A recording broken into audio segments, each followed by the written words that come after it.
Welcome back to another episode of the podcast driven by a software engineer. I'm your host, Perry, and today I'm joined with Ben Turner. Ben, how are you? I'm doing great, Perry. Thank you so much. I keep on saying this, but you are probably one of the busiest man I've probably met so far. Just given all the stuff that you've done in the past years and even decades, and this is honestly my pleasure to have you on the show. Oh, well, yeah, it's definitely the pleasure is all mine as far as being able to talk with yourself and meet you and catch up as we've been recently doing. Yeah, it really is great to get an opportunity to meet you and really learn about all the things you're getting into.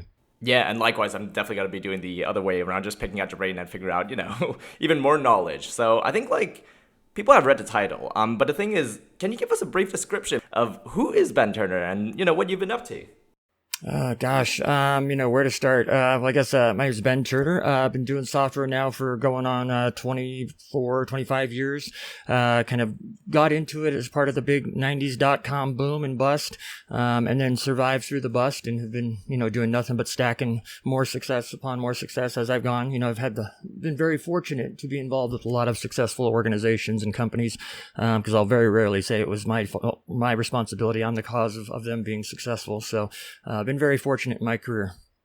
I mean, that's great. I mean, you're already throwing out words like the 90s boom, and I feel like that has been more prominent even nowadays because people are saying it's going to happen again. I mean, this is like the grimmer part where we're 2021 now, and people are saying that the cycle is going to come back and it's going to be like the whole tech rush, last year, the whole valuation of tech companies is going absolutely wild, and it was kind of like a similar feeling from what happened back then.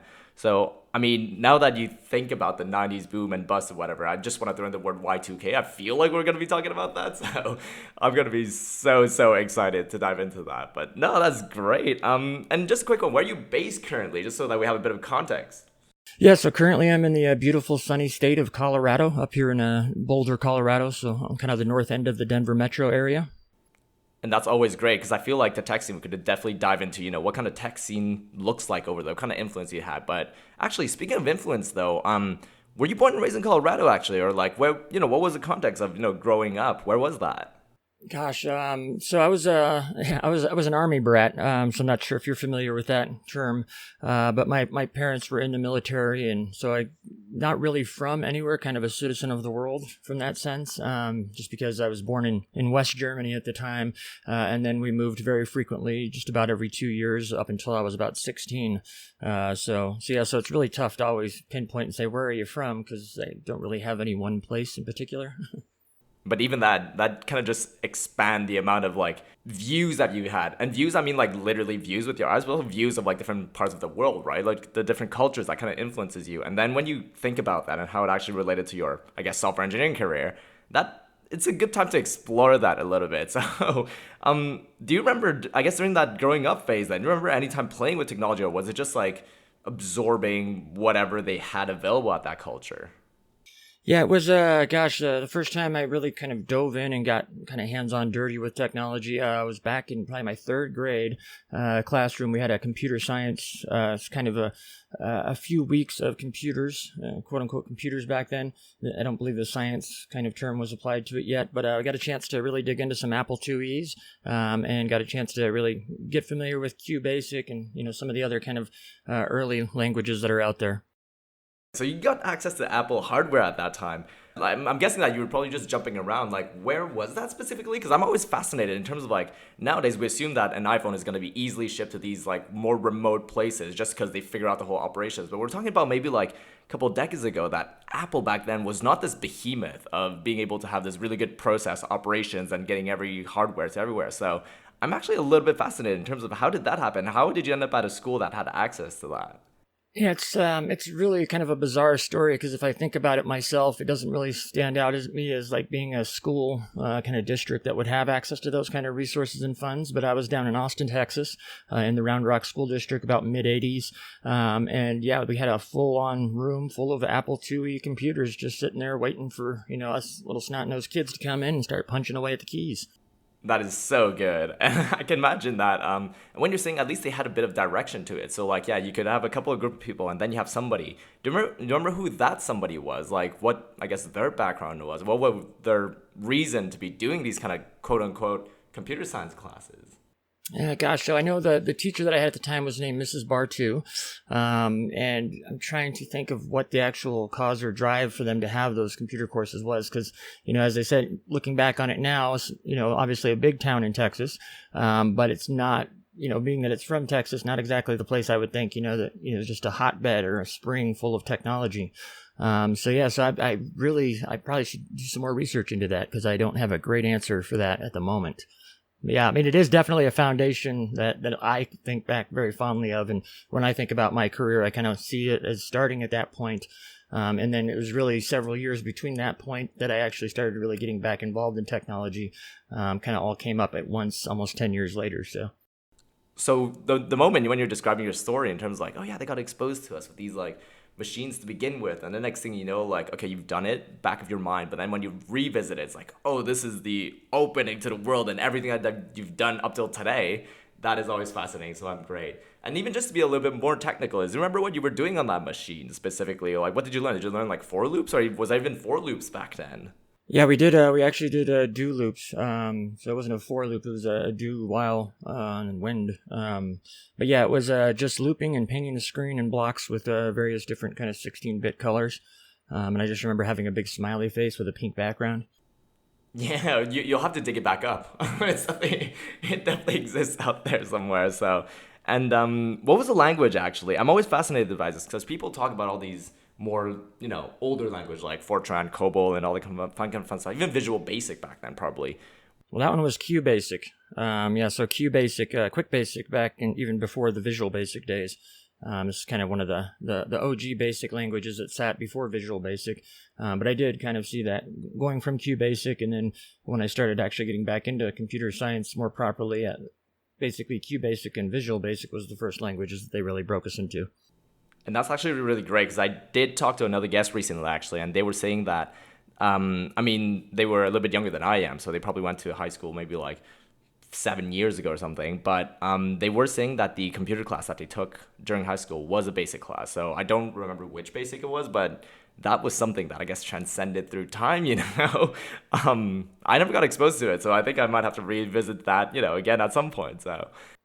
Well, I'm sure you're well beyond that now as far as, and that's really one of the things that kind of set me up as my foundation in my career is helping to kind of remove the hesitancy of getting involved and getting your hands on the code and the actual program.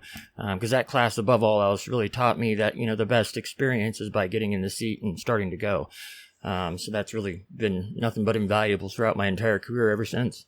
Yes, and I totally 100% agree with that. Is like when you do get put in that seat, that's kind of where your eyes just triple. You just see so much more of the world. And then the way I would put it is nowadays, fortunately, there's a lot more tools that you could do. You could even do this alone at home if you want to get into it, which is great. And I really want to give credit to everything out there, all the organization out there that is making this, path easier. But I do know back then it was a very different landscape, and I'm very thankful that you even got the chance to really just be in that seat at that time to play with these Apple machines in that setting. So yeah, and as I said, it definitely has just been nothing but just immensely valuable for me throughout my entire career, just to teach me to get involved, because that's the best way that you're going to actually get understanding of either the languages or the concepts and technologies. Yeah, for sure. And one thing that I do actually want to point out is, other than obviously all these stuff that directly affected your technology career coming up, did you have any like hobbies / passions back in the day that you clearly remember? Like, did you skateboard? Did you do anything like drawing back then? Yes, I was involved in quite a bit of arts and fine arts. That's actually where I thought I was going to head as I was leaving high school. But also was big into sports as well. I was real big into the kind of American football.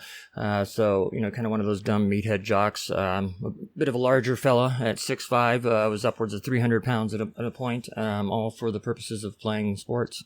That's one thing I do love to see, is that the people that do end up in tech at the end of the day have such a different story. I feel like obviously there's a good chunk of us. I'm gonna point myself out there that I did do a comp sci degree, but if you look at the other influences that everybody has in their story of getting into tech, like sports wise, I played a lot of lacrosse growing up. So that's one of the things that I actually have completely enjoyed nowadays. I play a lot more soccer, or football for the Europeans out there. But even back then, I feel like everybody has their own little story, their own little background in terms of how they got there and everything. So that is always good to hear. And one of the good things is, if we talk about the educational background at this point, so yes, you did go to elementary school, high school with, very interesting different views of the world already, just because of the different influences that you've had. What did that look like after high school, I guess? Because I feel like that's usually a pivotal moment for people to decide what they want to get into.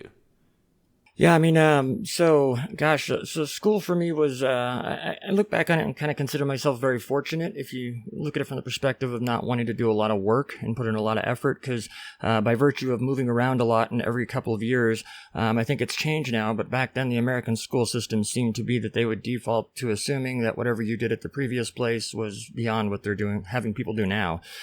So by virtue of that, I ended up kind of getting here they call it getting clept out, but getting clept out of a lot of courses, saying, oh, well, this person's already taken that sort of an equivalent course in their previous grade, so we'll just say that they've passed it, which basically meant that I was a sophomore high school student that had nothing but electives for basically the last 2.5 years of their high school career.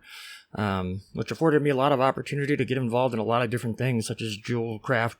Did a little bit more computer science there in high school, which all prepared me to leave high school and make the decision that while I wanted to attend college, certainly at that point did not know what I would be getting into. Yeah, I mean, even throwing in the jewelry class, like I think that's always fascinating at that point. And this is the moment actually that you mentioned that you already revisited comp sci. Like, did you notice a major difference given those few years in between? So I'm guessing like back then the first time you kind of exposed to it was, I think you said grade 3, or am I still getting that wrong? Yeah, grade 3. That's correct. Yeah, that's actually pretty insane. So grade 3 you already got exposed a little bit, whether it's for loop at that time. In the high school level comp sci, was that similar in terms of topics, or did they actually expand a little bit more with the concept in terms of maybe like object oriented or? It was very different. Had not gotten into object-oriented, but at that point was getting into more language structures, was also explaining the various different things that computers could be used to do. At this point, we were kind of early, mid-90s. So at that point, high school seemingly were trying to rapidly kind of catch up. I know the school I was attending kind of considered itself to be a really prestigious high school, so they wanted to have all the best hardware, all the best gear, which afforded me the opportunity to really get involved with, at the time, Windows 95 in 1995. It was ridiculous, I know. But yeah, they had the funds to do that, and so therefore that's when I started actually getting into Visual Basic 4.0 and all the way up to 6.0 for my senior year. That is actually really, really cool. I mean, I'm so glad you mentioned Windows 95, because my dad was kind of, he loved computers, whether it's to use it to just browse or whatever it is. And I do remember we did have a proper Windows 95s just sitting at home at all times. And that closing screen, that was one of the most memorable thing that you can think about the Windows 95. Resources, what did we talk about there in terms of like, yes, you could go to school for that kind of stuff. What kind of other resources out there? Because nowadays it's really easy for any of us to just go onto the browser and just Google a lot of things out there. What did that look like back then? Oh gosh, yeah. I mean, I remember. So yeah, I mean, kind of fast forwarding a few years after I'd been in college for about a year, still didn't really have a great idea on kind of what the landscape looked like. I remember having to rely a lot on kind of my family's connections to their various different professional networks, which allowed me to get involved with really computer software engineering in the real world at the time for Samsonite, as my folks worked for Samsonite. Yeah, and then there was a few kind of user groups, but I wouldn't call it, back in the mid to late 90s, that there was really a ton of social kind of networks that you could really get involved with, at least for those starting, individual startup type folks. Really, it was until about Y2K happened that's when I finally started to really get connected in with the technology scene, and started to really kind of fully understand where the resources were and how to actually engage those and make them work for you. Oh wow! And then obviously I have like a million questions about Y2K. So after high school, you went to college at the end. Was that directly to a technology program? What exactly was that? Yeah. So I went to a very prestigious kind of tech school. They like to call themselves the 9th best engineering school in the United States. It was actually South Dakota Tech. So I went there to study biology and health. So it was very unusual kind of study pattern for someone going to a high-tech school with, the civil engineering, the metallurgical engineering, chemical engineering, and computer engineering. And here I was trying to take basically a sports medicine program. That was really the first time I had an opportunity to really engage with, kind of the community, if you will, with all the other computer science majors, and really start to appreciate the different kind of culture and group that forms up around that comparatively to the athletic side where, I was actually in college on a partial scholarship for football. So, I was very connected with kind of the meathead jocks, which is actually one of the reasons why, my domain name is .jock. So it's still kind of carrying forward that athletics link from my past. That's actually funny now they put it. I never noticed that, but that's actually really, really hilarious. And it also got a little bit creepy at some point, just because I keep on telling the story where I actually started my university degree in physiology and math. So that was very heavy in bio, and I definitely did take a applicable bio class and physiology class during that time. And then next thing you know, at least for my story, had a drop down on the website portal, and I just switched to computer science at the time, that way. But I'm guessing that back then was slightly different if you wanted to switch programs at the end. So how long was the whole degree, or how did that look like before you got jumped into the whole full-blown working full-time as a technology person? Yeah, so it probably took me about a year from the time of being in college until I was finally full-time working. And there's kind of a story there in that, after my freshman year of college, I broke my neck, so I became an injured college athlete. And that time, and from losing a lot of weight and realizing I didn't want to have to put the weight back on to play again, that's when I finally started connecting the dots and, seeing the different people there were to hang out with and socialize with, and, really connecting with the computer group. And yeah, that's when I guess I found my home. And from there, the Y2K happening, everybody and their mothers seemed to be hiring anyone that, at the time it wasn't, we're looking for someone that's an expert in Y2K and the things we need to fix it. They were more so looking for anybody that just wasn't intimidated and afraid by computers, so that they could get in there and do the diagnostic work they needed to do and catalog those systems correctly. Yeah, I'm actually so fascinated that when you're mentioning like the ninth best engineering, like just being able to be exposed to this more commonly, this frequency, this collision of like people that have this tech mindset. I think nowadays obviously they'll have all these like crazy big engineering schools. So I think San Jose has a lot of those big ones. I'm pretty sure it happens nowadays. But then when you talk about back then, like I'm actually really fascinated how that happened to begin with. For the people that are not exactly super familiar with what is Y2K, how about we start with that? Because I'm gonna go a little bit into that. Oh goodness. So yeah, what is it at the end of the day? So this is the rolling over of the year from 1999 to 2000. And a lot of software engineers, back in the day would use the small date format, to capture the actual date of whatever the transaction we're talking about, whatever the data recording, timestamp that we're discussing. And through the capture of that date and through the trying to reserve space, because of course back in the 60s and 70s, space was incredibly expensive. So if you could make things smaller by only having to reference a 2-digit year, then you were really ahead of the game. And that's what a lot of software did, is bake in those 2-digit year formats so that when the year 2000 was approaching, no one was quite certain what was going to happen. And as we would go on to find out, really not much of anything happened. So it seemed like a whole lot of unnecessary kind of concern and worry by the industry and the world, really, over this challenge that at the end of the day resulted in next to nothing. Which you could either say meant that all the Y2K work was 100% successful, or really, from what's more my view, all the Y2K work was probably a bit of overkill. However, it's not something I'm going to complain about, because it's what got me kind of launched into where I'm at today. What I do want to put into perspective is that you did have these massive infrastructures like banks, hospitals, all that do rely on the fact that this could go very, very wrong if it wasn't, tackled properly. So I did understand the concern why people had it back then. And then when you're saying that it happened and worked 100% successfully, like that is also a very interesting view on it. I think that's completely hilarious to think about. So I'm a little bit nervous or leery of saying that, hey, we were successful, because I'm sure there's a lot of ways you could point to and say, well, it wasn't successful because of X, Y, or Z. But at the end of the day, here we are. We didn't have some kind of, meltdown point at the year 2000 that we're still recovering from now.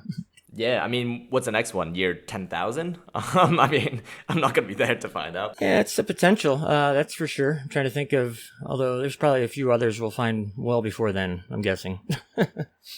One of the interesting thing actually is that I guess back then they were still like APIs, if I'm not mistaken. I feel like that if you depend on an API from a third party, I don't know, because nowadays when you talk about microservices, when you there were APIs Yeah, I think from my perspective, there were definitely APIs that were available back then. I think it was more so a matter of because they weren't microservices that were available or that were widely accessible online in the web format as we know them today so much as they would be APIs into the system that you're working on. So, as you're looking at Microsoft products with the OLE and ActiveX libraries and technologies that they put together, I'm trying to think, generally speaking, at the end of the 90s, start of the 2000s, when you were talking about APIs, you were usually talking about an API that sat or existed on your workstation that you could then access to do other amazing things like libraries, graphics, image processing libraries, or other libraries that you could gain access to.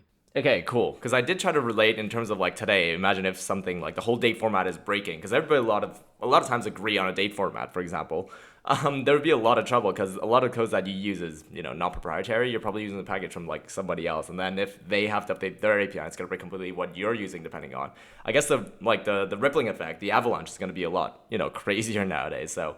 Fortunately, hopefully they've patched the Y2K proper enough that we're not going to encounter any of that. But it is great to hear that. That kind of just propelled you into the whole like tech world at that point. So one thing that I do remember you saying is that everybody was just hiring for Y2K. What exactly were the roles? What exactly were you coding to do at that time? Because I guess like that's kind of where your first full-time job happened. Yeah, although so at that company, I wasn't doing a lot of professional software engineering or software authoring. At the time, it was a lot of running ghost diagnostic tools to just effectively take a snapshot of the system so that you could then report back to a centralized database that at various different sites. This is for TCI Media Services, which is through consolidation in the industry used to be a large cable provider, and eventually they got rolled up into AT&T, but they needed to effectively catalog their entire Windows network across the entire globe. And each location they would have about anywhere between 20 and 50 workstations. And so the idea is that you would run these programs, capture this information, and then come back and have it all centralized into a single spot that then other applications or other groups could then work against that data and information to then strategize what needed to be accomplished in order to make that site or that workstation safe for Y2K. Wow, it kind of sounds like it's a bit meshing in terms of the digitalization of just everything. Like it took obviously decades to do it, but it feels so much more prominent, sorry, when you're describing it that way. So I guess this is definitely opening my eye when I talk about that. Yeah, and back then we were talking about entire offices that would be managed effectively by one or two people that had access to a 56K modem. They have internet on that side of the group. We don't have internet over here, though. So, today you would look at it and say, well, why wouldn't they just, query that network or those different nodes and ask, what softwares they're running? It's back then because, Windows NT networking service was kind of the rave. And unless you had that reliable internet connection, then you were virtually never going to connect to that office network. That's such a great story. I guess you live and you learn. I feel like a lot of people will be looking back at that as a really good lesson. And, from then on, not try to repeat it at all then. One of the things that I'm always fascinated with is I guess everybody remembers their first full-time software engineering job. What did that look like for you? Where was it and what were you doing? Yeah, gosh. So it was coming off that Y2K project, which I ended up leaving early to, at the time, quote unquote, return to college. Although I got back into school for, I want to say maybe 4 weeks and then realized, I got to get the heck out of here. But at the time I had gone from being basically a $75 an hour, well overcompensated, technology, worker, to once again, not being afraid to tell a company or an organization, I don't have any problem with doing that HTML, getting involved with that classic ASP, getting involved with that MS SQL database 6.5 at the time. And it was my lack of apprehension to approach those things that really is what got me the job rapidly right after that Y2K experience. So I'm guessing even the baggage of knowledge and skills that you've already had at that point, it's absolutely valuable, right? When you're naming all these technologies that are still present today. HTML, like when we're talking about ASP and also the SQL stuff, like 100% of a lot of people are using it, different version, fortunately. But so that was your first role. Where was that based? Was that still based in South Dakota, or was it what kind of company was it? That's back here in Colorado at that point. And that's actually going from the Y2K hiring craze to kind of wrapping that up to immediately diving right into the .com boom. Cause I went to go work for an online financial advisory service that was effectively an email newsletter service, that would send out emails. We had several millions in our database that of that, maybe about 20% were actually subscribing members that would pay between $20 and $50 a month for access to the financial service. But it also gave me a great vantage point as I'm basically learning the software engineering on the one hand, getting a chance to be connected to all the 90s boom and bust of the Wall Street markets that was going all over the place at the time. And yeah, being at that financial advisory service, kind of got a front row seat where everyone was monitoring and watching that news all day long and living it. So yeah, it really feels like I was kind of buried inside kind of the belly of the beast while that was going on. And I think that's why I have such a strong connection to it today and speak so fondly of the time, but also speak, from firsthand knowledge. Yeah, I mean, even getting the exposure to the finance industry at such a, I guess, young age, that's always something that is going to be definitely memorable. Unfortunately, I have not worked in the finance industry yet. Not going to say it's never going to happen, but I feel like even from your perspective, from being inside over there, if we talk about the technology then, so you're working as a software engineer there, what I guess what kind of enterprise stack we're talking about here? Because I feel like a lot of times, yes, I can make my own project, I can make, whatever, I can play around with PayPal's API, for example, but for an actual company at that time working in the finance industry, what did it look like a bit? Yeah, I mean, it kind of had an unusual start because I actually came in to interview with that company and then got brought back my first day, and I was told the person that I interviewed with was no longer there because, surprise, you replaced them. And they were a senior ASP engineer, software engineer. It was actually Dan Appleman, who went on to write a few books on ASP Plus at the time, and it became ASP.NET. But yeah, it was doing a lot of software work using classic ASP, but really kind of the big bulk of the work came down to the databases, because at the end of the day, the data is gold. That's what really the opportunity is to collect all that contact information on customers so that you can remarket to them. So really kind of understanding that and then starting to work with large data sets, or at least large at the time, of several millions of rows. And then that helped to springboard me into years later where I'm using various other database engines, and really coming to the understanding that databases are really largely all the same. Just regardless of the flavor you're using, you're all still doing the same types of works and the same types of interactions with the information. Yeah, and that was my first technical stack was largely Microsoft dominated. As I mentioned, Visual Basic, did a little bit of Visual Basic there as well, especially VB6. Which was all the great, new shiny object back in the day. Writing a lot of ActiveL DLLs, which I thought at the time was just absolutely phenomenal. Look at this. You can actually test code and testable DLLs without having to load up the web browser or even the web server. So I thought, hey, I'd finally stumbled upon something magical here. And then, here we are later. That seems so inconsequential. But yeah, that was at least my thoughts at the time.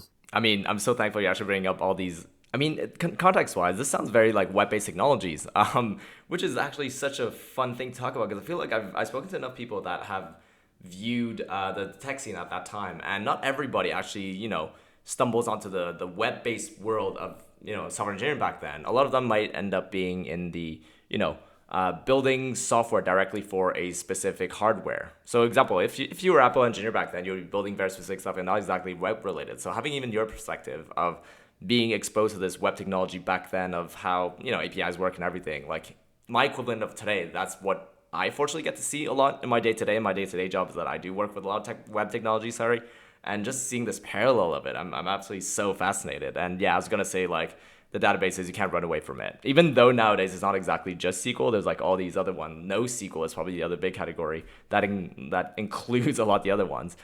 We do have to work with. Yeah, there's non-relational. Exactly. We do have to work with like millions and millions and millions of rows of data at the end of the day. So I think that was really fun in terms of like, okay, fine, you got the exposure to the first first full-time job. I love talking about that. And then did you stay in the same industry actually? Did you end up staying in the finance industry, or where did that lead you to?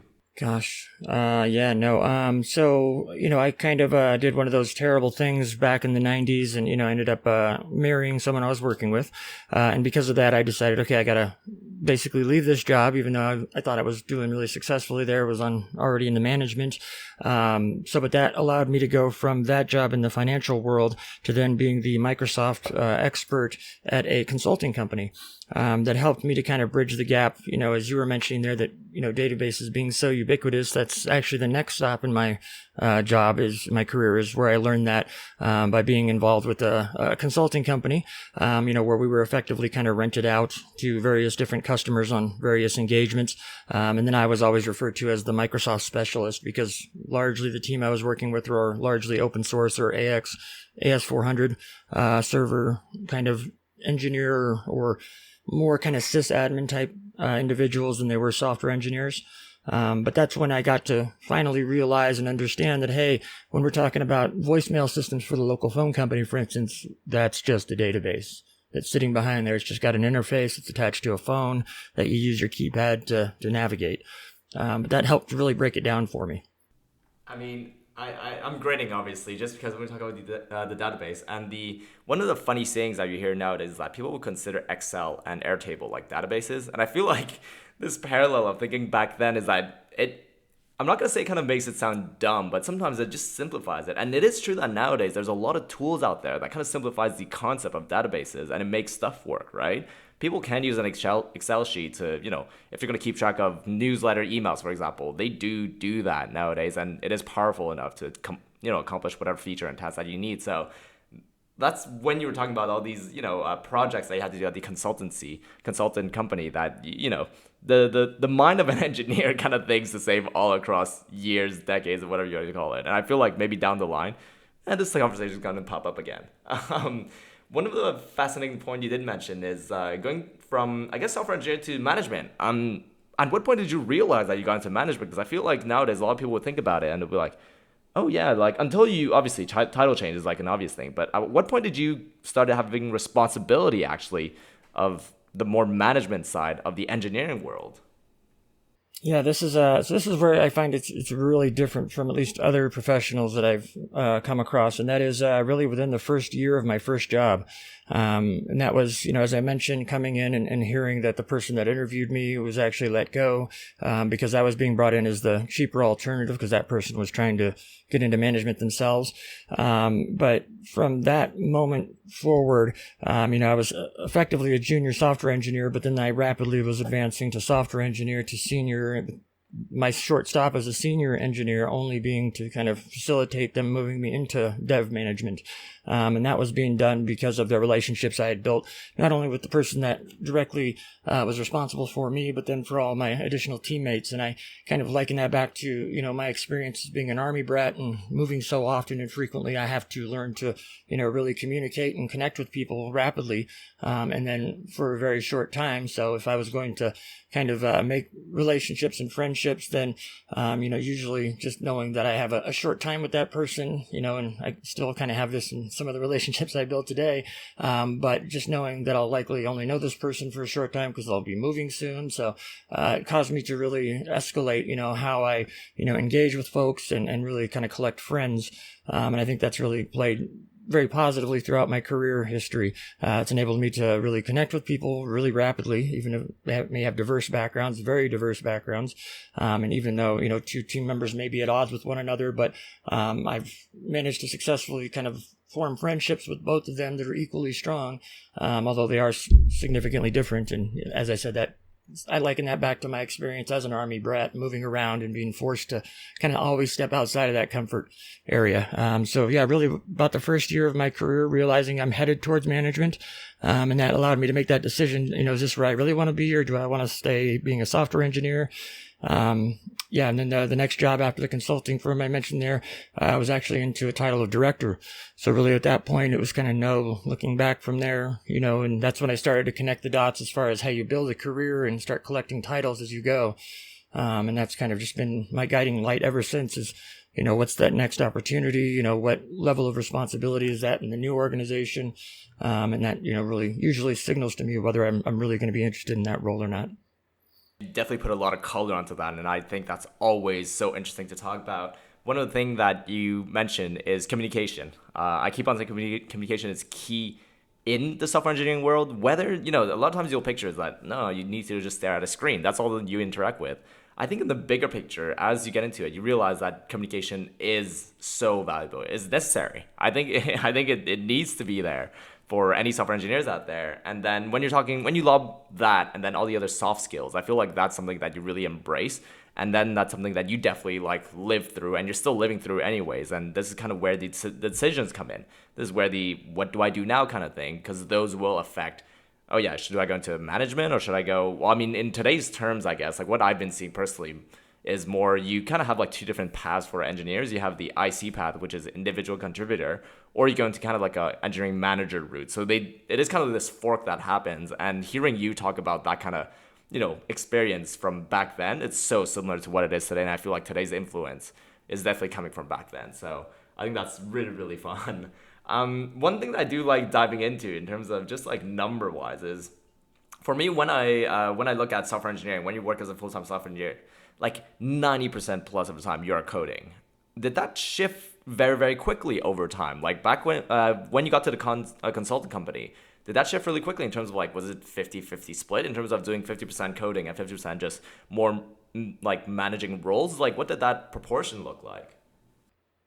Yeah, I'd say definitely in the consulting company, it was very different. I mean, I didn't own the consulting company. I was just, another team member. However, you're responsible largely for your own work that you're doing, especially if you're on the bench. What are you doing? What are you doing to effectively make you more valuable for the organization and more valuable for that next customer engagement that you're going to have, which is what really drove me to. You mentioned, the breakdown of time. I usually liken it to, I don't know that from my perspective, the breakdown really changes all that much. It's just you still do that 100% of the software engineering, but then you add another 100% on top of that of management. And, then you're talking up in the 70, 80 hours per week, no problem. At least that's been kind of my experience going forward. That the software engineering time seems to be somewhat, consistent throughout my whole career. It's just been the everything else that's going on top of it. Instead of effectively spending 80 hours of just pure coding, now I do 40 hours of coding and 40 hours of management and relationship building. So that's, like I said, that's been kind of my experience throughout my history and my career. And that seems to be somewhat still consistent going forward, even though I'm getting roles this is a 100% people management role. And to accomplish that, I'll then later find out you need to be able to set a positive example for some team members. And sometimes that involves writing code or actually getting involved in the technology. And that's the biggest balance that people are always trying to seek at the end of the day, is that yes, everybody has a passion for coding. Everybody loves building stuff from scratch and to see it working. But then when you're talking about all these extra responsibilities coming in, it's how do you balance all of it? So I definitely love hearing it directly from you when you have lived through a lot of these experiences. One of the thing I actually want to figure out is during that time at the consultant, was it still in the, well, I guess it wasn't in the finance industry anymore. And just because you're working with a consultancy, they actually get exposed to many more different industries. Like, what other fortunate industry did you get to touch a little bit? Yeah, so at that time, I got a chance to get into travel. So I was working with one major contract with several travel agencies that allowed me to get involved with the different kind of back-end systems like your Sabre, the United system, and so the various different airline booking systems that are out there. And very much so back in that day, talking about screen scraping as some sort of an effective enterprise method of, pulling data in order to connect systems, because that was back even pre-API web services days. So you had to kind of make do with the lowest common denominator at that point, which was rendered HTML in a browser. But getting involved with that, did have a few financial companies, clients that I was involved with there, and then several other rental car type companies like your Avis's and your Hertz got put out on several contracts to work there as well. And then immediately following that, getting involved in the direct marketing, database marketing, mail, print, and fulfillment services industry. So yeah, it's been a crazy ride. And, we're not even talking up to 9/11 at that point, the 2001. So this is all pre-2001. So it all happened rather rapidly in kind of the first 5 years of my career. That is impressive, just because you definitely hear the adage of, I guess when you get into tech, you could kind of have these skills that are transferable and you end up in a completely different industry and you're still able to do something out of it. And it sounds crazy that the amount of people that I've heard that got into the chance to do is that they got into, a first tech role. Next thing you know, they're in a completely different industry, but they're still able to do a job. It's like, it's crazy to think, because if ever you go into a very specific program at university, for example, if you go into, if I was stuck with biology, you are in biology and you kind of have to, stay with it most of the time, even though there's different application to it. But I feel like it wasn't as like expansive as tech. So that's one thing that I'll never take away from tech is that it, just opens so much doors to everything. So fortunately, I do recommend anybody, if they are exploring any kind of option, like I'm definitely gonna person to be like, just go for it. Just go into tech, just go into engineering, and you'll be really living the experience. Yeah, that's absolutely been consistent with my findings as well, technology. And, I've never, at least I don't know of other careers where you can go from being a senior level software engineer, for a financial company, and then immediately switch and convert. Now you're a similar senior software engineer for a childcare company, for instance, or into healthcare, or into pharmaceuticals, other various different, specialized industries. And I think we're just solving problems at the end of the day. I mean, we are causing a lot of problems. We're also trying to solve them as we get into that. That's right. Did you ever work in the gaming industry? One thing I do want to point out, because those are not always like the most obvious. I'm from Montreal, and Montreal has a pretty big presence of the gaming industry. Did you ever get the chance to touch a little bit of that? Yeah, and actually that's so going from that next job that I was at, that print mailing agency company, initially got some introduction to that. When you say gaming industries, actually then it was casino games, because we had a lot of casino customers, and part of the value add that we did was a technology component. And then I was responsible for, at the time, it was largely card games, creating those online for our customers. But then going from that particular career stop, moving on to other gaming systems where we were doing a scoring platform to be able to commonly score Battlefield games versus Call of Duty games, for instance. So lots of time in the gaming industry, as well as a few kind of online browser-based games as well. Oh wow! And then I can imagine, because I'm gonna say this for the gaming industry, that the technology behind it is so vast. Like visually, you could have a game, but it could be built in so many different ways, just like websites, to be fair. But I feel like the gaming industry is way more wild west in terms of what is the standard over there. Obviously, Unity is a big one nowadays, but that's gonna be more, I guess, like proper socket app based. So I'm glad you actually got the chance to touch the gaming industry. I never did, even though from Montreal you'd expect that most engineers there are touching the gaming industry, but that isn't it. But that's actually really good to know that the daily coding and the daily like just building stuff just never stopped at the end. Did that happen up till today? Actually, like, what's your most recent your most recent role? Actually, was it still like very hands-on software engineering, or did it just end up becoming like very head of engineering, director of engineering, like a little bit more management focused when we talk about these different paths? Yeah, I think so. More recently, it has been kind of centering in on more management focus. As my career has gotten more broad and I've been given kind of exposure to bigger challenges and bigger challenges. More recently, is working in the renewable energy space, and that being done is right after a couple of elections ago. Kind of reading the tea leaves and seeing which way the wind was blowing. Kind of thinking, I could become an American-based worker that has a lot of experience in renewable energy, right as the United States seemed to be pulling out of the Paris Climate Accords. So I was thinking that could become a pretty marketable position to be in. And then, as luck would have it, within 5 weeks, I was starting a job at a renewable energy company, trying to manage batteries and solar cells, using software to try to intelligently switch the grid on and off in order to respond to events or in order to create capacity. Wow, yeah, and that's always, well, it wows me definitely. I keep on saying it just because I feel like the commitment to start a project like that, or even to start a company like that. I mean, I didn't say you're starting it, but I'm saying to have a project going on for it. It involves like definitely millions and millions and millions of dollars probably, but also a lot of, I guess, legislation. Is that fair to say that like getting into the renewable energy industry requires a lot more paperwork? Like, what did that look like? What were the hurdles you were seeing? Gosh, I don't know that it requires more paperwork per se. It does seem to require a lot more kind of risky venture type spending and building of technology, because on the one hand, by and large, you're trying to drive a product out there to satisfy a need in the market that the market is usually not quite aware it needs yet. As we would find, like the North American market, they're operating largely on a grid that was built back in the 50s and 60s, and it hasn't really changed much since then. And at the time, they built it out for so much capacity back then that today, as they're starting to actually use some of that capacity, there's still not a huge kind of financial incentive for a particular power company to drive to modernize either their grid or the different assets on their network. So at that point, it very much kind of harkens back to my Y2K experiences, because, in some cases we were dealing with end users and end customers that were still running Windows 3.1 in a particular site, for various different reasons. It's it kind of seemingly all came full circle with that role, though I'm sure, the next opportunity I tackle will also have a similar feature to it where, it harkens back to one of my first couple of jobs as well. Yeah. I mean, once you're in, you don't really get out of it. For the better. From a legislation experience, it doesn't seem like, at least from my findings, the software engineering opportunities that exist out there in kind of the renewable energy world, it definitely could. I definitely know from experience that it could grow from legislative opportunities and become a paperwork opportunity, although the company I was with did not seem to want to pursue that angle quite as much, which was real unusual for me because I just got finished working at a company that was the only EDU registrar in the world.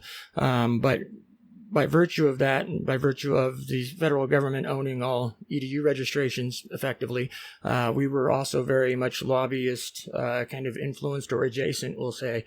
So a lot of legislative framework that went in for that, so that whenever I got into this renewable company a few years later, I was quite shocked and surprised that they seemingly had no interest comparatively. That's actually a little bit surprising. Obviously, I have zero experience in that, but, having you paint this picture already, I think that's always fascinating to think about. One thing that I actually do want to ask is tech teams. So during that time when you were working at this renewable energy company, and you were definitely doing a little bit more management at the end, how did the, tech team work? Was there, I think there's going to be some hardware involved in this, some bit software involved in this. Like, what did that look like? How many engineers were there? How did projects separate that? Because I feel like at that time you had a lot of responsibility in terms of, overlooking a lot of these. Yeah, and officially I was a director, quote unquote, the director title at that role. And I think that really kind of plays into more of the classical kind of director responsibilities where, from my experience, you could be a dev manager, and then you could still be the director of software engineering. But at that point, you're talking about not only the product software engineers, but the DevOps software engineers, the database professionals. You're potentially talking about the agile practices, SDLC, professionals as well, like your Scrum masters. In that role, I didn't actually have any responsibility for the product team. However, everything else technology-wise, and by virtue of the CTO kind of finding something else to do after I arrived, I ended up becoming kind of the highest ranked engineering professional at the organization there for quite some time.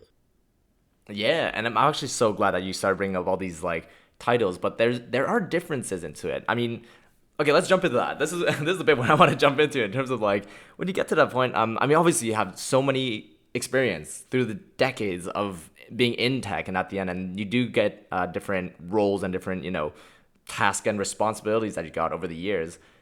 The roles aren't the cleanest cut in terms of every single director of engineering at every company has a different set of tasks and different set of responsibilities. Same thing as if you take an engineering manager at different companies, they have somewhat different roles at the end, and which is why it's always fascinating. Like a senior and software engineer is kind of like an engineering manager. Let's break it down a bit in terms of how we distinguish all of it. So the ones that I guess we've named so far, we have the director of engineering, we have the CTO, we have head of engineering, VP of engineering. From your point of view, what are the distinctions between all of them? So goodness, kind of starting from the bottom there at the manager, kind of dev manager level, from my experience working along in my career, those managers are usually, almost 100% involved with the end team members and people that are working underneath them.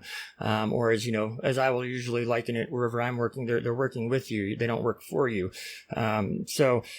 In that sense, as a manager, you're very closely connected with the individual team members that are, officially underneath you in the org chart. Then you have responsibilities to be able to set up between the group that you're responsible for and then other groups within the organizations. But at that point, it's usually very much kind of from your level down. Whereas I found once you start getting beyond that into that director level, that's when you start kind of broadening to go, not only are you responsible for what's under you, but you're also responsible for what's to the left and to the right, and in a lot of cases, what's above you as well. And that, as I see, usually kind of just increases going from that director level position to that VP position to that CTO executive position.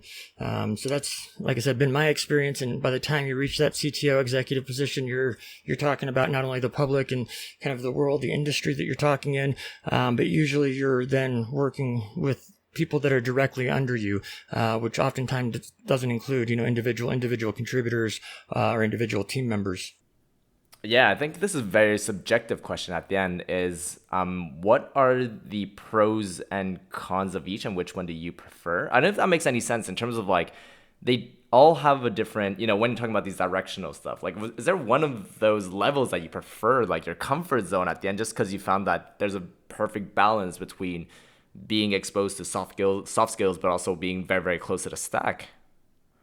Yeah, I mean, I think kind of where I usually find myself the happiest is kind of in that director level where you have access and responsibilities in both directions, kind of both up as well as down. Whereas in management, it's usually very much, you're responsible for who's immediately reporting to you, but then there's not always that same level of responsibility above you. Like you're only responsible to really inform your manager and your other peers, not necessarily your boss's boss or your boss's boss's boss. Although there have been several stops in my career as well, where I'm at that VP level, that it is just as engaging and exciting for me as being a director or even an IC individual contributor. Throughout my career. So yeah, I think I just find directors a lot easier from that level to be able to reach out and to affect things at all levels. Whereas if you're like a CTO and at the end of the day, you're working very closely with a few individual contributors, that becomes more of a noteworthy novelty than necessarily your regular job. I mean, that is such a good way of putting it into perspective because whenever I talk about this kind of, this topic with other engineers and other managers and other, directors, that kind of stuff, I feel like it is a shared sentiment. It's a shared sentiment that the closer you are to the stack, then, the more busy obviously you are coding and everything. And the more you get away from it, you do, depending on the personality, obviously, like you do miss it, if that makes any sense. I think over the years, as you evolve, you kind of figure out what you like and what you don't like. And some people will die with the code. So that's something that they love to death. And I definitely admire people who are able to, express that at the end of the day. I was going to say that's actually something recently in some of the interviewing that I've been doing, where you'll get that question of, well, how much do you want to stay hands-on and in the code versus how much do you want to, just be out above it, trying to plan strategically and trying to plan for the people. And really, I don't have an answer one way or another necessarily because I find the benefits and the excitement in both sides. And that's why usually when I'm working, trying to get a job, it's really whatever the company is looking for and needs to succeed. Specifically, what does the team need to succeed that's there already? Or what does the team that we're going to build need to succeed? And that's the role that I'm usually looking to play, whether that's officially like at a manager level, an individual contributor level, or even all the way out to a VP, CTO level, where you're doing a lot more of the strategic planning. Yeah, of course. And one of the things that is actually like really relatable, especially when you mentioned that, is that you started off as a software engineer, just like many of us. Many of us just started off as a software engineer, and that's kind of where this branching happens after, where you kind of decide a path. And a lot of the, I guess, software engineering ladder that are present in different organizations, company, kind of reflects that. They really do start at a certain level where everybody comes out as software engineer because that's where the passion started off as. And then you kind of decide the IC versus EM path at the end of the day, which is engineering manager, individual contributor.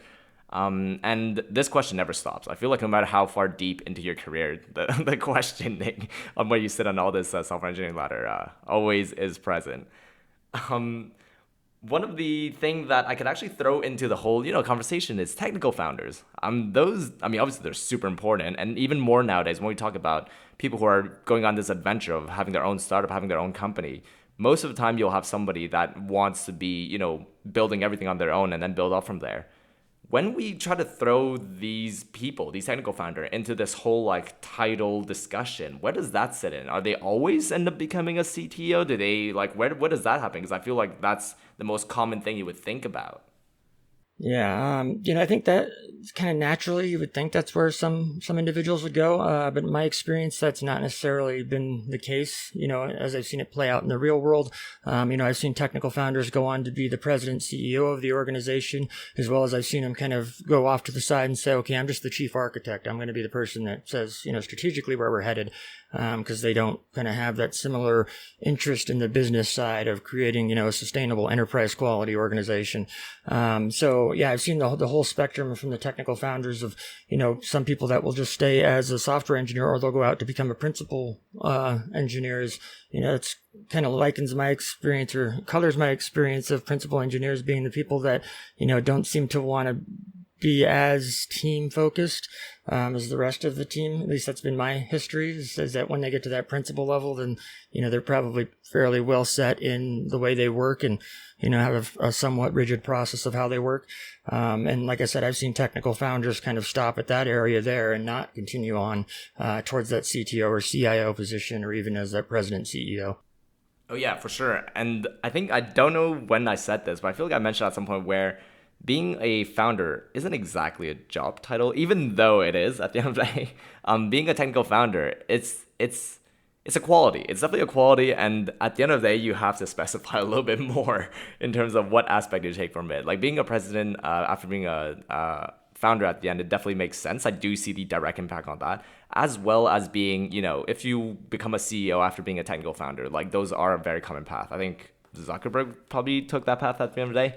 And I do understand that being a technical founder, there's so much pressure into it. And then just exploring, discovering what you end up becoming is always a great adventure. So one of the things that I've always had a question about, that there's never really a good answer, is when you're talking about being in these, I guess, responsibility of building an engineering team, how does it work? I think it's a very broad question, but what I'm trying to say here is that there's a lot of factor in terms of like, what are your resources? How many teams can you actually build? How many engineering teams? I've been to organizations that only have a single engineering team. I've been to organizations that have like multiple across. So what are the factors when you are in that kind of, director / even engineering manager role of what to hire and how much can you hire? Yeah, I mean, so in my experience, it's really driven by what the underlying company is trying to become. As such, if they're trying to become a SaaS platform that is just as well known for, the innovations that their platform is pushing as much as they are known for, the customer's ability to use your platform, then that usually, points to some blend of, having to invest in an engineering team or process that's going to continue to push those innovation boundaries, as well as investing in a support team and a customer care team that's going to also take care of that side of the overall business. So it's really largely, in my experience, driven by what the underlying company values and what it's trying to become. As such, they could become just a technology company or technology firm that licenses their software out, so that then another company that has, a more mature customer care center would actually then use your product and work with their customers with it. So yeah, in my experience, recently building upwards of a 50-person engineering team, that largely was all software engineers, specifically the on-team in-house engineers that we hired, because we also had contract team members as well as contract companies that we would engage with in order to give us kind of that burstable capacity. Oh yeah, that's actually always a great topic in terms of like, do we hire our own in-house engineers, or do we use whether an outsourced engineering firm that actually builds your product at the end of the day? I feel like those have been popping up. Whichever industry you're in, those are always a question that you have to consider at the end of the day. And just for, I guess like a interesting way of looking at this is, when you look at organizations, you could most of the time attribute a percentage of how much of it is engineering. You don't have to, I guess, like give me exact numbers, but I guess like from my experiences, when I look at the very, very fun and great place that I get to work at, you have different levels. Some companies will have like 20% engineering, and other places will have like, oh yeah, we're like 80% engineering of like the whole staff.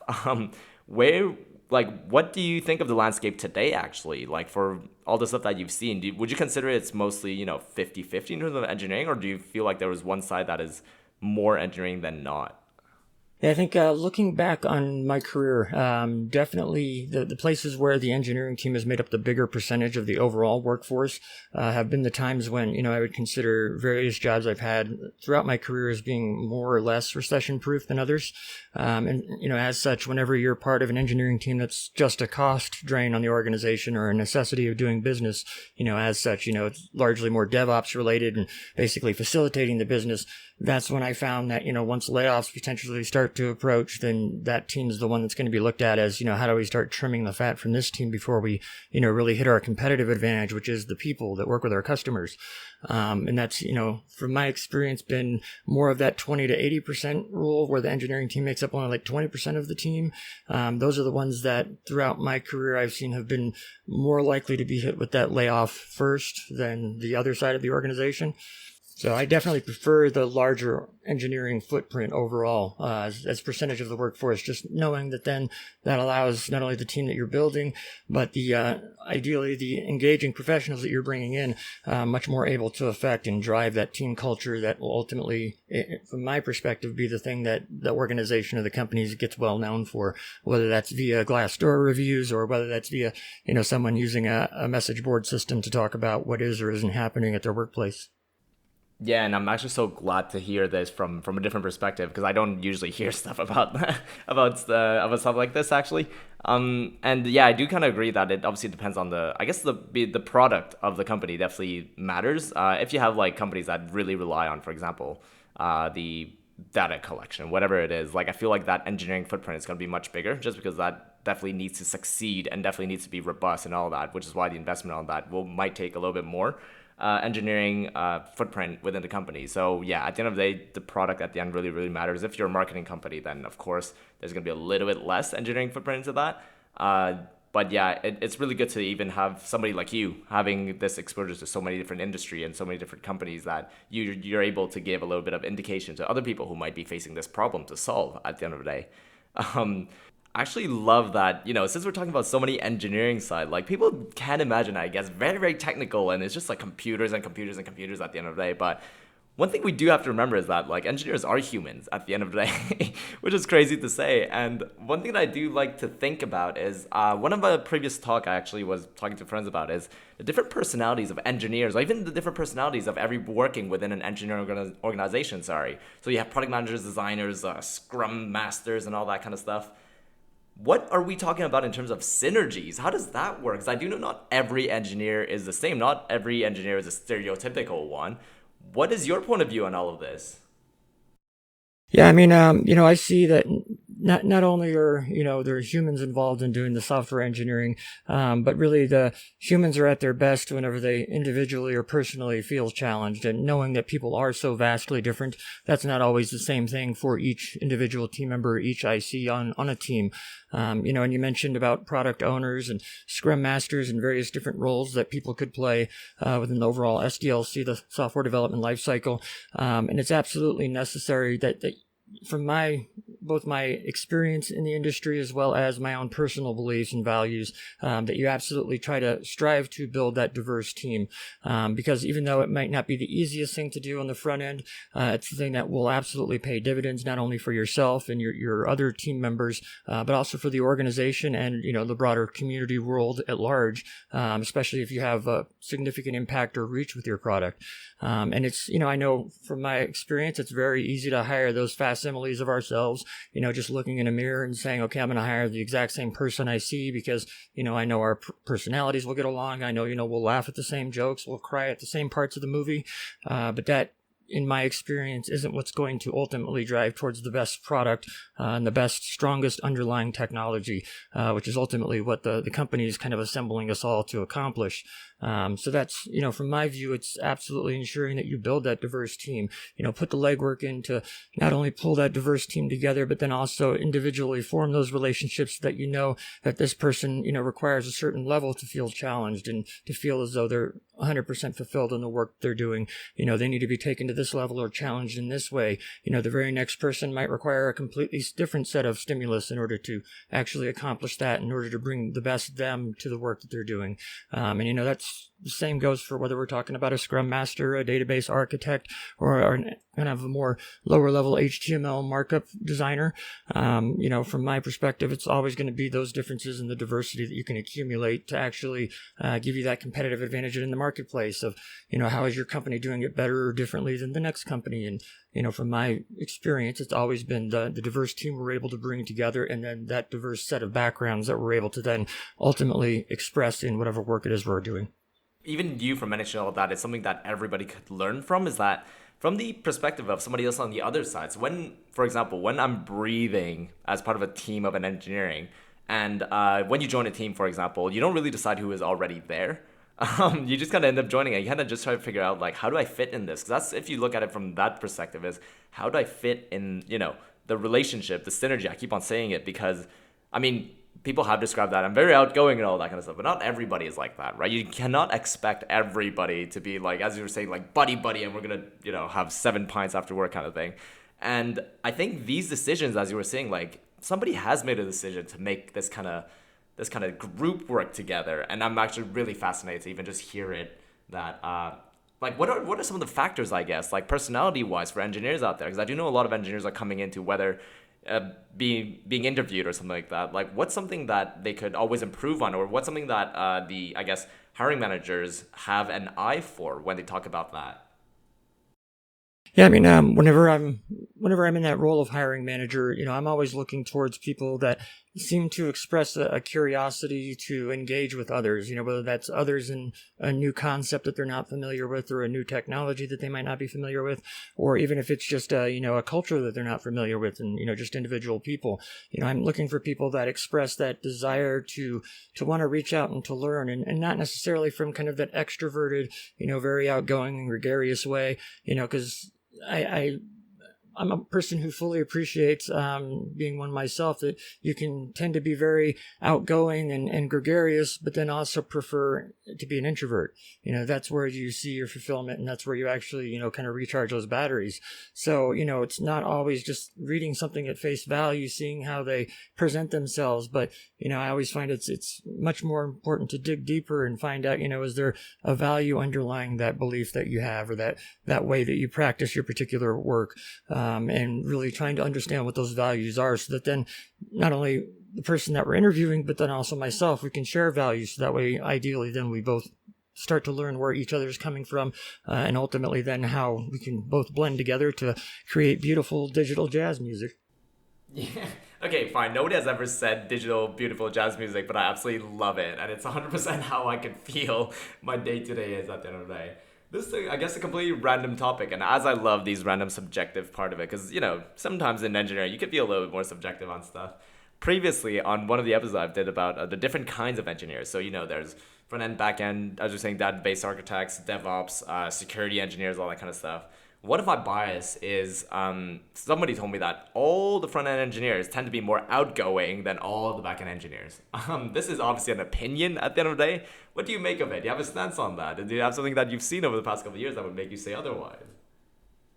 Yeah, I think there's a reason why stereotypes, tend to be used, is because they tend to be more often than not accurate. And I would say that's probably true. That front end, or at least design team members that, are not only always out there presenting their work and trying to effectively sell the work they did. Look at this button I made, or look at this form that I created.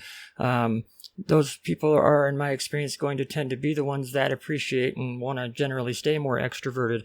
However, on the kind of other side of that, because from my perspective, there's a healthy way to be an extrovert, and there's, of course, unhealthy ways to be an extrovert, and that's usually where I'll find people, just shooting out that extroversion and, all the communication and talk to kind of distract you, so that they don't feel like, people are getting too close. So they don't want to necessarily share those values or those feelings deep down. So yeah, there's definitely a positive and a negative to any of those, but more generally speaking, I do tend to find front end engineers generally tend to be more out there and extroverted. But that's not, to say that's 100% always the case.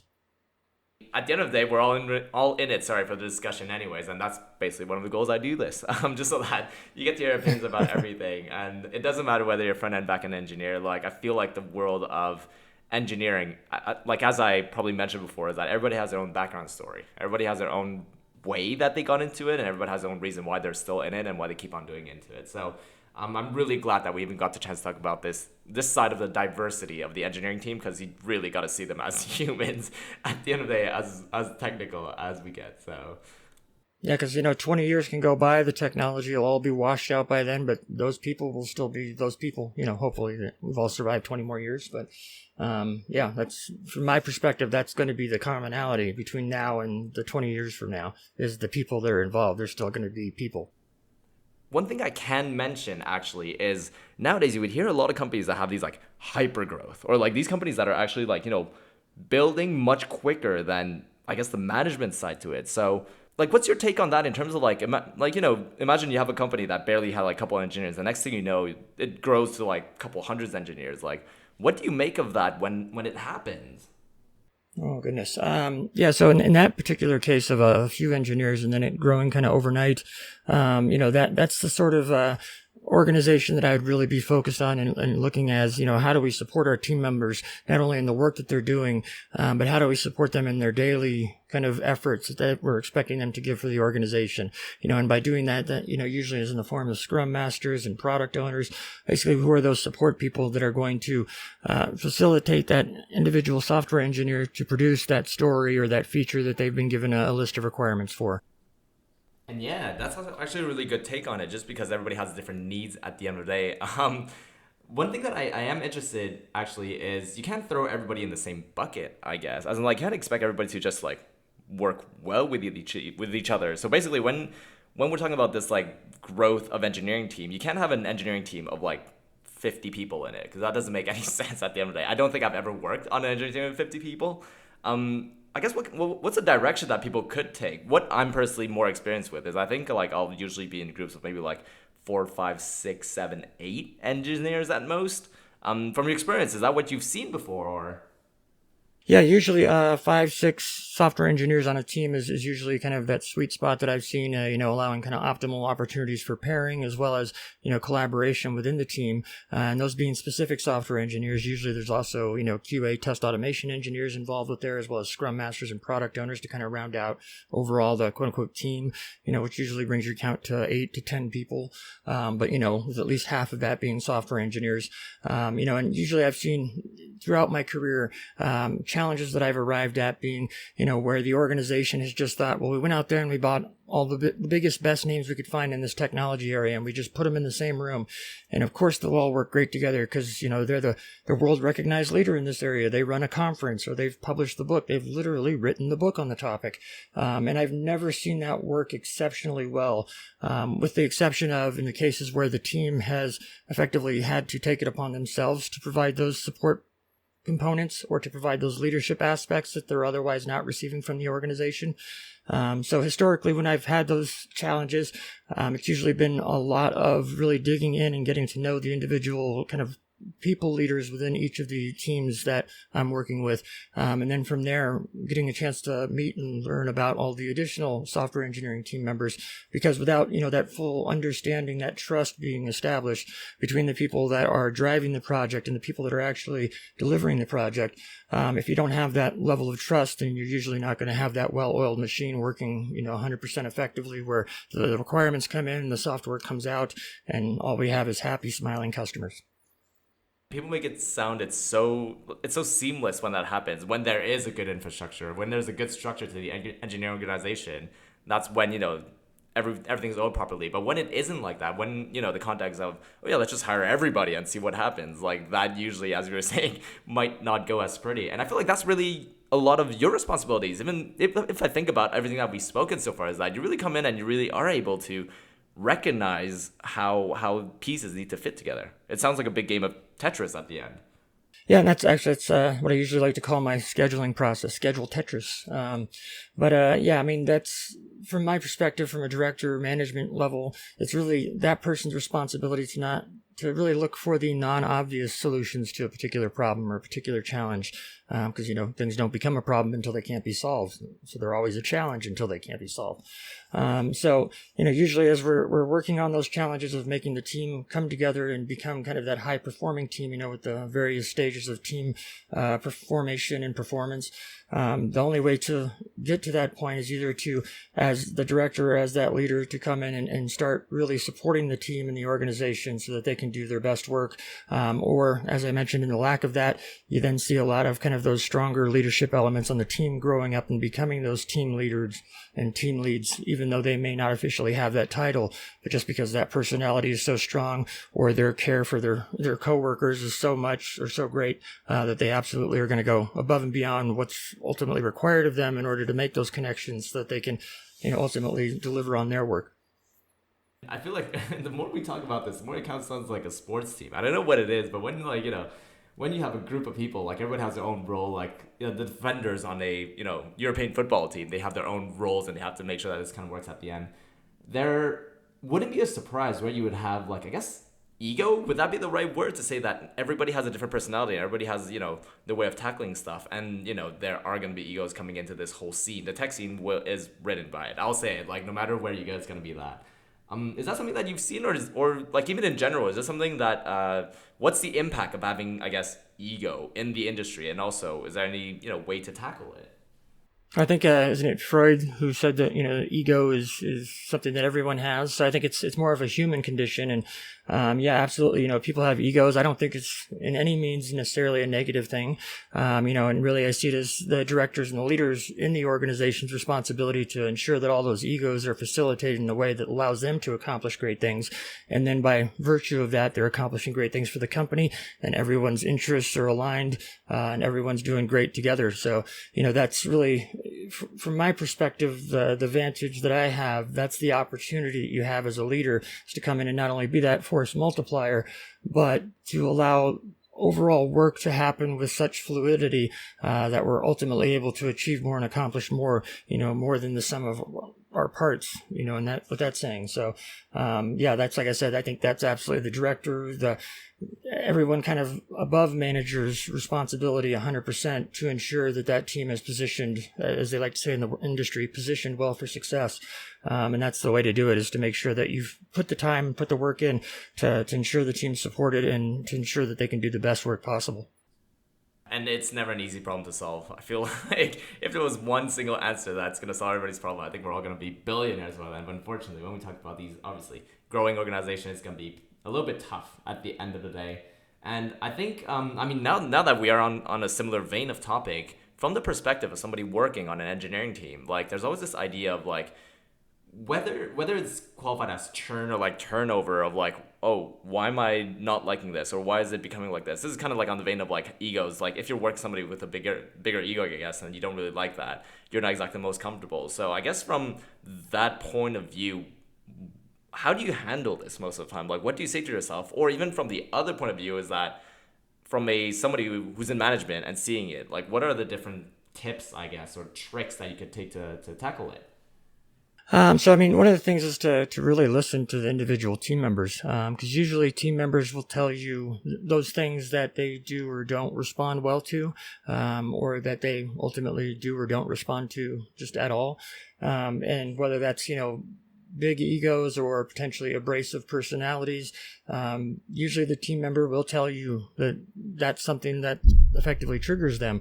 And that's what I find, you really want to listen to those team members, because they'll usually tell you, and that's how usually a company will arrive at, well, how come we didn't see this coming? And they'll say, well, we did. They told us. We just all reassured one another that wasn't the case, or it wasn't quite what they said. And, we tried to make it okay by comforting one another by saying that wasn't the case. But, effectively, if you listen to those team members, they will usually tell you the pathway forward. It's just you have to really be present and actually be listening. And oftentimes that isn't what leaders at organizations are necessarily trying to do. Yeah, and I think it definitely all leads back to what we were saying earlier, where communication is key. whether whichever direction, right? When we talk about these different directions, like, communication is key, and I think that benefits somebody, whether in the engineering industry or not, way more down the line when you do start communicating and being more transparent in terms of, like, your concerns, your thoughts, all of that. I don't think anybody has ever gotten burned in the industry for doing too much of that. So I'll definitely encourage communication at the end of the day. One thing that people do bring up actually quite often is, are you big fans of one-on-ones? People describe that sync or coffees or whatever. Like, what's your take on that? Yeah, I live and die by the one-on-one. It's, I am a huge fan of the one-on-ones. I think that's really where you get the opportunity to really break down different barriers and walls that people may have, as they're I'm just trying to keep work things and, home and family things over here.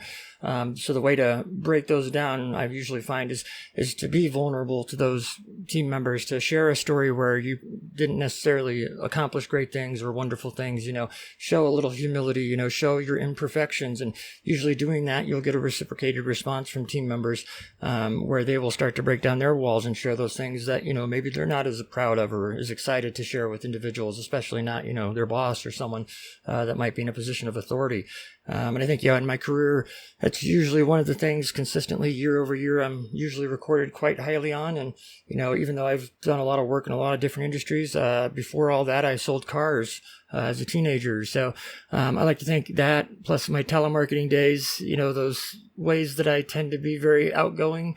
I tend to form relationships well. And, as I said, in my performance reviews going back years now, that's usually the thing I get the highest marks for, is the ability in a one-on-one session to really accomplish great things for the company, even though we may go in there talking about completely non-business related things at all. I love that you mentioned a bit about talking about your flaws and everything. I mean, it's hard for me because I don't have any, but I'm kidding.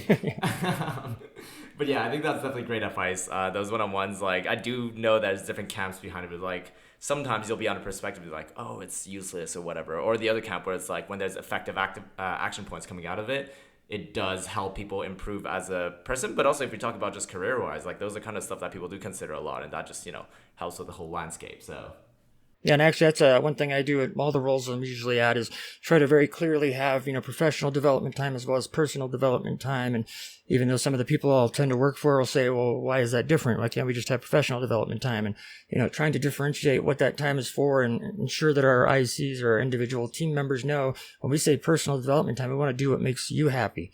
That doesn't have to be code related. Doesn't have to be technology related. If that means just getting laundry done and getting some housework done so that you can, feel better about the situation heading into the weekend, do that. That's what we want to focus on. So, and that's something I usually try to focus on at all the roles I've had, is try to clearly say, okay, this is professional development time. This is personal development time, and make sure the team members know, there isn't a social pressure associated with that where, we're really just testing you to see if you're going to, decide to personally grow yourself in a way that benefits the company. yeah, coming off that vein of when we're talking about like communication is key, especially all the good examples that we've given so far, is a lot of times when somebody joined a team, like okay, I'm going to talk for myself because I'm obviously selfish over here. I know I'm different than other people. I know my considerations are different. I know that my lifestyle is very different than other engineers out there, or even other very close team members like product designs and then product managers and everybody else. I guess from your point of view is, how do you manage that? I guess like a lot of times when we talk about like whether it's like the mental health of people or like the different considerations, somebody who has a kid, who doesn't have a kid, like when you throw all of that as factors into a working engineering organization, what do you make of it, and how do you, make the best out of it actually? Yeah, so my experience with that, and kind of what intent we infer out of one another as we're approaching a challenge or a problem. Not only does that really kind of well focused in the history of building out these relationships with individuals on the team, but also in just the intent that we assume from others as we're approaching a challenge or a problem. Unless you've done that work to really build that trust with your individual team members, then you're usually not going to approach a problem thinking, okay, we're all coming at this in good faith, we're trying to attack and solve this problem without attacking one another.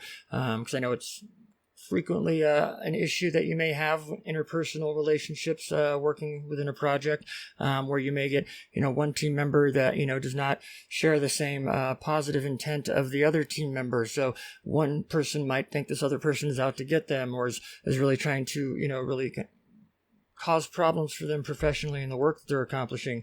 And that's why usually I'm doing the legwork of creating working agreements with teams, establishing the groundwork of how we intend to work with one another. And it might sound campy, but making sure the entire team is all verbally saying, that, yeah, we expect, nothing but the best out of one another. And we assume that, if this person comes off in any kind of a negative or a terse way, we just assume they must be having a bad day and don't take things personally. And as I said, it usually does come across 100% campy when you have a team full of professionals all saying that on a Zoom call. But it's absolutely vital, down, weeks, months later, whenever we're having a significant problem at some odd hour of the night, for two team members to be able to assume that, okay, this person's just trying to make sure we get the problem solved. And, they have the same set of urgencies that I do. They're not trying to make this more challenging for me or for someone else. As long as you can, basically expect the best out of one another, then that usually allows everyone to collectively deliver their best. Yeah, it's so human. I think everything that you just talk about it really embraces the fact that we are human at the end of the day. And then if on paper it comes down to, oh, less turnover or all that kind of fun stuff, like that's on paper. But at the end of the day, like, there is the consideration that everybody has their own different concerns, their own different priorities, and a lot of what you can contribute as a whether director of engineering or anybody who actually has a oversight onto this, is what can we do to make this better for everybody? And I feel like those kind of go, under the radar and never really gets directly pointed out. But you do have a, I guess, framework to tackle this. One thing that I always geek out about is, how do you keep track of all of it? Is there like software that you use to keep track of, if you're trying to implement something that will benefit the whole engineering organization at the end of the day? Do you have any tools, softwares that you use to communicate and get this message across? Oh gosh, it really depends on the organization and the team. As far as what tools, not only that I have at my disposal, but what tools I might have in order to reach them and make kind of a lasting impact. Whether that's via some sort of a wiki tool that's being used or some sort of other communication tool. I don't myself have kind of a personal collection. I just, through my own, kind of individual interests, I pursue the various different topics that really interest me and that are really applicable to the work that I do, and that ultimately then usually has a positive net effect on the work that I am doing on a daily basis, with the individuals I'm working with. And I kind of look towards LinkedIn recommendations as being kind of a good measurement of that for me as to how well I'm doing, which is, how many team members of a recent work that I've done are basically willing to go to that level of leaving a recommendation, because, that's not something that they necessarily have to do. But it is something that I usually read as, something in the way that we work together made them feel like, this is worthwhile for me to leave. That is I guess, like the example of being appreciated at the end of the day. And I think a lot of people love having these moments where, oh, I didn't realize that I had such an impact on other people. And then they just leave us, recommendations or just good words at the end of the day. And this is a buildup of all the other points that you've mentioned previously, in terms of being in an environment that you're exposed to, where you have these different personalities that work together. So that's obviously something that's going to be really, really important. And then when you throw in all the being considerate in terms of people's mental health, physical health, all the different priorities. And then when you throw in all these different techniques that you mentioned as well, like doing one-on-ones, making sure that they have the resources. If they want career progression, they know what they're talking about. That's not a little bit of work. That's going to be a lot of work. And I'm guessing from your point of view of having lived through all this, as whether, on the management role, I think it's just invaluable at the end of the day. Yeah. Well, and I don't usually look at it as work. It's kind of my passion to meet people and learn their stories and really learn and understand the kind of the world that they're living in. Because, obviously it's the same planet, but they all have a very different reality than my own. And, I understand that, appreciate that. And, once again, going back to diversity, it's absolutely the thing that I value, and ultimately the thing that I believe any company is able to get a lot out of. Speaking of people who are kind of, I guess, like trying to figure out, I guess this is the point where it's like, what is your advice for people? Because I feel like a lot of what we talk more is getting into management, getting into this, like, how do I benefit engineering organizations? I guess, what would be your advice for people that are, whether debating going into that path or are, fresh into that path and want to have a good impact on, themselves, but everything that they work with? Yeah, so my advice on kind of people that are getting newly into the engineering management path, or even just management in general, is to really focus on relationships and your own vulnerabilities. Because that's, from my experience, what I've found is the more that you're willing to show your vulnerabilities to the people that you work with, then in my experience, the more that'll end up being reciprocated, allowing you to actually grow a deeper relationship with that person, so that later down the road, whenever, we're working, really struggling through a particular challenge or problem, you can then count on that person that you're working with to put in the exact same type of commitment and effort that you're putting in. You won't have to worry about, are they going to be able to do the part they committed to doing? So that's really just my advice to anyone starting either in management or even their engineering career, is just really focus on the relationships with your peers, even if they aren't in the engineering team at the company, because those relationships are going to be the things that not only help you succeed where you're at, but also going forward, they're really going to open the door for you for all sorts of amazing opportunities. Yeah, and you'd love to hear it. And obviously, I can't forget about all the people that are code lovers and obviously love jumping into the, I guess, mostly IC path. What advice directly do you have for people that just, breathe and will die by code? So my advice to those individuals, both from some individual contributors I've worked with recently, as well as just general individual contributors out there, is just not be afraid of really getting involved, whether we're talking about new technologies, new patterns, or even user groups to debate, just a completely, asinine point that you think isn't all that significant or important. So I don't know why these guys just keep going on and on about it, but just getting involved in those and not being afraid to really put yourself out there and not be afraid to fail, because if you're starting out with new technologies, chances are you're going to fail, whether that's, printing out that hello world or coming up all the way to doing transactions on the millions of volumes level that, you're ultimately then responsible for a 6-hour outage on a Saturday. Just don't be afraid to be involved, because that's, at the end of the day, mistakes are what grows us more so than successes. And I'm sure that's going to resonate with a lot of people. Amazing. Thank you so much for all these great advices. Where can people follow you, actually? Do you have any, social media, LinkedIn kind of thing you want to share? So there's actually, so I do have a LinkedIn account. My LinkedIn handle is Turnball, Turnball. And if you just go to LinkedIn/IN/Turnball, you can connect with me there. I absolutely love connecting on LinkedIn. Less so on the Twitter and Instagram levels. Not as into those social networks as I am just kind of focusing all my social media energies into LinkedIn at the moment. I mean, that's still really good at the end. I'm definitely going to make sure to link all of that. But hey, one thing I do want to say is big thank you, Ben, for being on the show, because you've definitely shared so many great stories and insights. Yeah, well, thank you, Perry. I appreciate it, all the work you're doing. And I just see these types of podcasts as being absolutely invaluable to give people that inside look on what is it like to be a professional software engineer and what is it like to make a living working with computers. Yeah, and we're all in the journey together. So thank you again for being on the show, and I'll catch you guys on the next one. All right, thank you.